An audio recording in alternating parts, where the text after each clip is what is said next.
So first off, just a little bit about me. I am Laura Newton. I'm a product manager at Kik. This is a lovely photoshopped version of me. I have spent 3 years at Kik and 2.5 years on bots, so I'm a newcomer in the space compared to lots of you, but those 2.5 years have been very intensive, lots of thought, very immersed in the space, so hopefully I have something to offer you guys.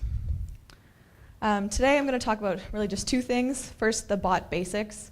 Given it's the beginning of the conference and we have lots of time to breakout sessions, I just want to go through what are the strengths of bots, just really back to the foundations of why we're doing this. Then I want to talk about some best practices that we found from bots on Kik, and then lastly we'll go through questions. So starting off with the basics, I asked myself, why are bots good? We've learned a lot from apps, we've learned a lot from mobile websites, but what's the deal with bots? Why are we so interested in them? If you were at Talkabot a couple weeks ago, my CEO, Ted, he was there, and he said, there's 3 things that we always think about. There's no download, no new account, and no new interface. So no download, no new account, no interface. What does that really mean? So to me, this means these 3 things. They're really fast to set up. There is no onboarding. So you have it, you're good to go. It should mean that they're easy to use. We've seen this broken in a lot of ways, but the idea is I'm not learning a new interface. It should come first nature. It should be really fast to learn. And the last one is it's a pro and also a con. They're really low commitment. Unlike apps, it might take me a long time to decide to download an app, and even longer time to decide to delete it. Bots are not like that. I can add one, I can find the next one, I can ignore it and not feel too bad about it. They're a very low commitment kind of medium. So this is kind of an interesting mix. What does that really mean for us? To me, it means that there are new opportunities and that simple can succeed. So I think a great example of simple succeeding is this bot that we have on Kik. It's called Roll. It's really basic. It was built by 2 of our engineers and they're part-time. You can see in the screenshot here, I am in a group with friends, the Bots for Life group. I say @roll who slays. It randomly returns a response and picks my friend Michaela. From there, it's usually like this hilarious answer. We can start talking about it.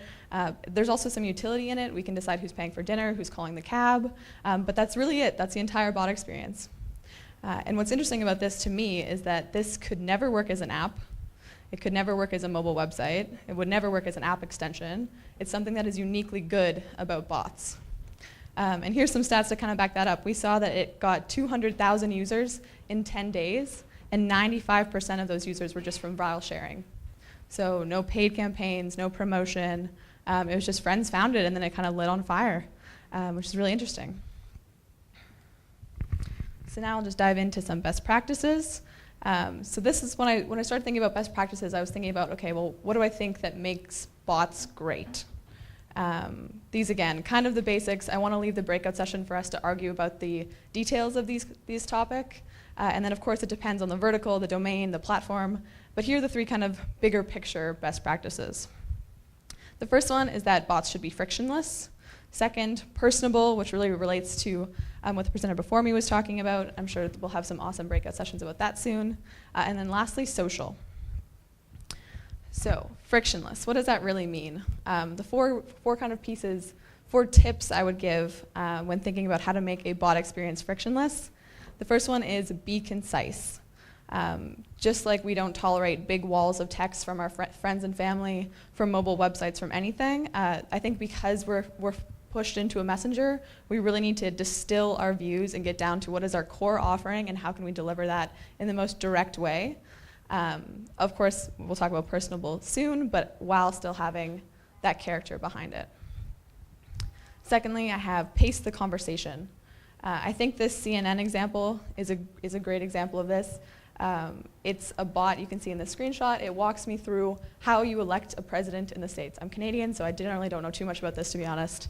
But this was really helpful.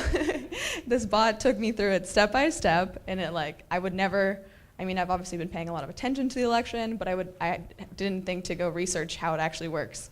I'm not going to go find a mobile website to do this, but this bot, after I read an article about Hillary Clinton, it's like, hey, do you want to know how this works? And then it paced me through these short snippets. I was engaged because I had to respond to keep the conversation going, so I said, tell me more, or like, wait a second, I didn't quite get that.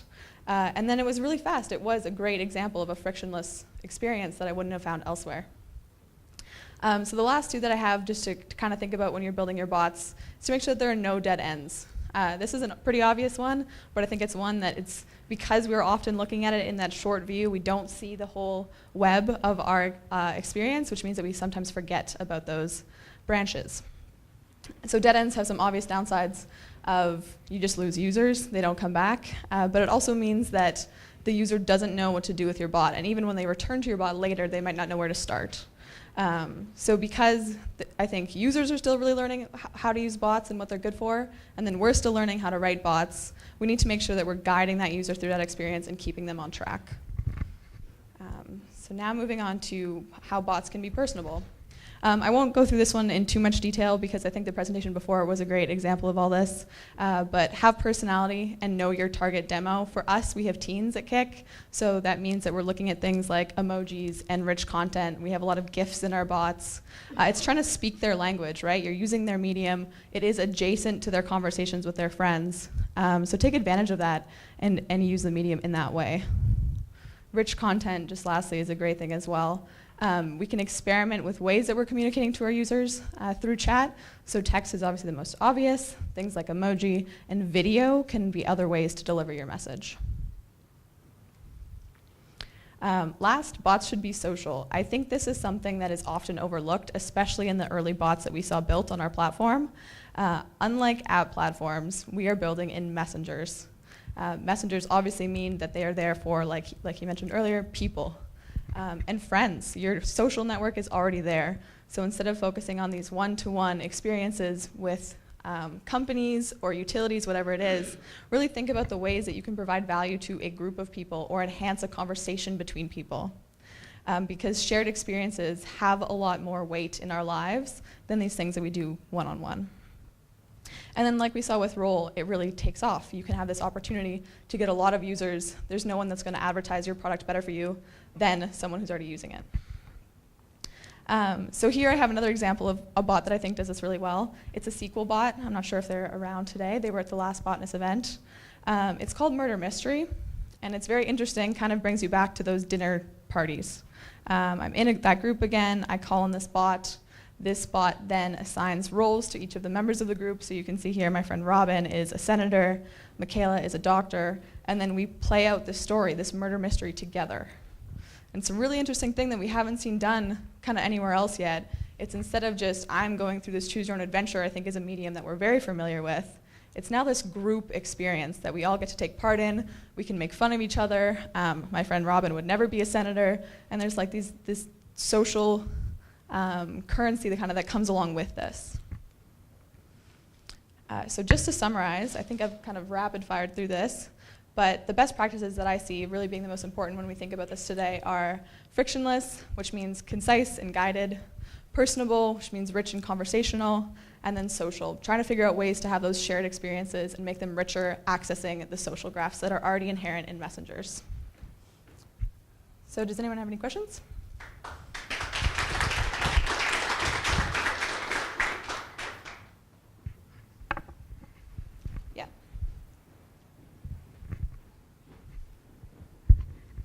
Hi, Laura. Thanks for that. I'm also from Toronto, Canada, so good to see a fellow Canuck here.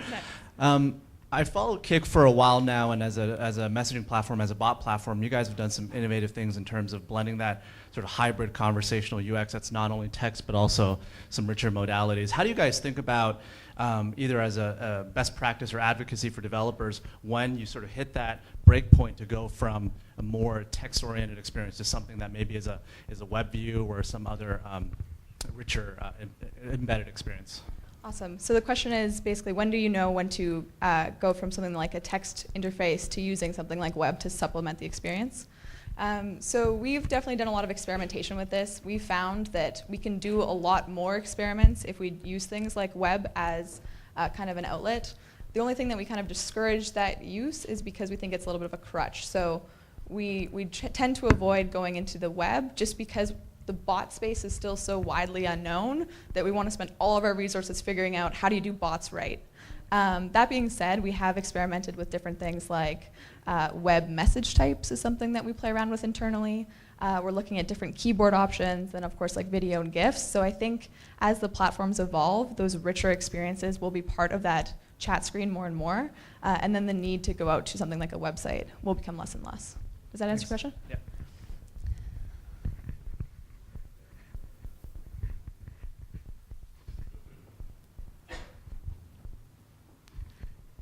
Thank you. You've talked a little bit about best practices. I'm curious with the various bots you've seen on Kik, what are the worst practices? Like what are some of the common traps you see that bot developers fall into? Because I think it's important to make people aware of those too. Yeah, I would say some of the biggest like no-no that we see is people trying to do it all. So we have I don't mean do it all as far as like the assistant bots. I mean do it all as in I'm a movie bot that lets you invite your friends, that lets you schedule an event, that lets you get your cab, that tells you your theater. It does all of these things, right? So we get these really bloated experiences. So as I mentioned earlier, I think these simple experiences can succeed, and I think they're the best place to start. So go in, figure out what is that one thing that you can do really well that plays to the strengths of chat, and then kind of expand and grow from there. Or maybe you have multiple bots. Maybe you have, on Kik, we have a couple of bots that call on other bots to facilitate different tasks. But I think there's a tendency to shove all of these great ideas into one experience. And then because it's new and because it's a relatively constrained experience, the users often get lost or just overwhelmed, and then they really lose users. I was wondering if you could talk at all about the experience so far with users pulling other bots into conversations and how that's going and how the bot-to-bot communication is playing out. It's really, really cool, but can also get kind of weird. Yeah, so at Kik we kind of have one philosophy that underlies all of our products, which is that privacy is the most important. So when we were looking at how can we include bots, how can we access the social aspect, the social nature of Kik, and bring bots into it, we wanted to do it in a way that you don't feel creeped out by, that it does make a lot of sense and it's very explicit. So when we came up with mentions, the idea is I call on a bot, the bot comes back to me with the answer. I'm like, hey, what's the deal with this? And it's like, here you go. And that is its limited experience. From there, the bot can prompt you to call on it again, and it can carry out a flow. But generally speaking, it is very restricted to the sense that it doesn't have permissions to see what's going on. It can't reach back out to you in the future. And I think just because of the nature of this, we've seen users are trying it. They feel like it's pretty safe. There's lots of experimentation. It isn't the most obvious feature in Kik, and we kind of did that as more like we want to try and see how it's going. But some of them, I think all of the most successful bots on Kik actually are from that feature. So users are very eager to enhance their conversations with these things like bots. It's a form of self-expression. It can start the conversation, makes things less awkward. And then also the nature of our audience, right? We have teens, they have lots of time on their hands. They are looking for a more fun experience than a utility. So I think that feature really works well there. Yeah, I was just to follow up, I was going to ask, what do you do, like developer best practices around dealing with multiple bots in a conversation? So, you know, we're working with a retailer right now on Kik, and they're like, what if somebody pulls the H&M bot into the conversation? Like, we need the bot to tell the user, like, hey, I'm still here. Get the H&M bot out of this conversation. Oh, yeah. So I guess I was wondering from that perspective, like, Okay. are you seeing users pulling multiple bots into conversations, like when they're looking for a product? I would say when they're talking to bots, they're not usually doing that. It's not like a super common practice. I think it kind of falls back to the first conversation of bots aren't expected to know how to handle everything. They're not expected to have this complete vocabulary. They are expected to handle that gracefully. So saying like, oh, sorry, I can't. And it's like, oh, this is getting crowded in here or something like that. You know, you can, play it off a little bit. So generally I'd say like 1, it doesn't really happen that much. 2, we have the way to think about bots being pulled in, like in the more deliberate sense. We have some fashion bots who bring in other fashion bots. I think that when it's done intentionally is a great way of having some of those services that might bloat your experience farmed out to other bots. So for example, if I'm movie nights and then I need to arrange a ride for you, I call on the Uber bot and the Uber bot facilitates that. So I think that's the kind of direction that we want to push that use. But yeah, users don't tend to do it too much. And then yeah, just kind of simple catch-alls that keep the conversation going is our best practice. Am I being cut off? Okay.